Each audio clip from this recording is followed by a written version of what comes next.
Infection, Group B strep. Group B strep are a major cause of infections involving the pregnant woman and her newborn infant, causing maternal infections of the uterus, placenta, and urinary tract and infections in the infant that can be localized or involving the infant's entire body.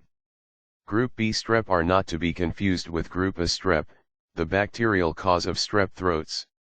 Group B strep infections in babies fall into two categories. Early onset disease, presenting within the first 24 hours of life, or up 6 days of life, with breathing difficulty, shock, pneumonia, and occasionally spinal fluid/brain infection, meningitis. Late onset disease, presenting at 3 to 4 weeks of age, range, 7 days to 3 months, with a bloodstream infection, bacteremia, or meningitis. The bacteria can also infect an area of bone, a joint, like the knee or hip, or the skin.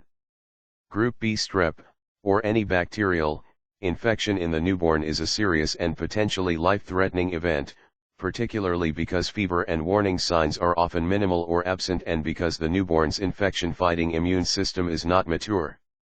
The early signs of newborn infection can be as subtle as poor feeding, lethargy, or poor temperature control. Group B strep infections in women occur because these bacteria commonly live in the intestinal and genital tracts. They are present in the vagina of 10 to 25% of pregnant women. Transmission from mother to baby. Women with vaginal Group B strep can transmit it to their infant before birth, or after the membranes are ruptured, or during the delivery. These babies have a 1% chance of contracting the early onset type of infection.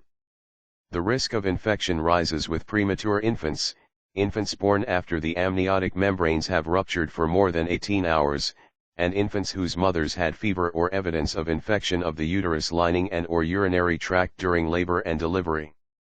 With infants being discharged home today in less than 24 hours, there is growing pressure to culture all women during pregnancy to determine who may be carrying Group B strep, without having symptoms themselves. Antibiotic treatment can be considered for the culture-positive women before delivery. A positive culture permits the infant's doctor to be especially alert to early signs of problems and watch the infant for an extra day or two.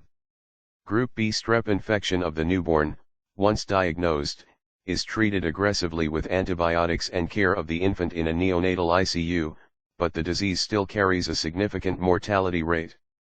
Prevention and early detection are critically important.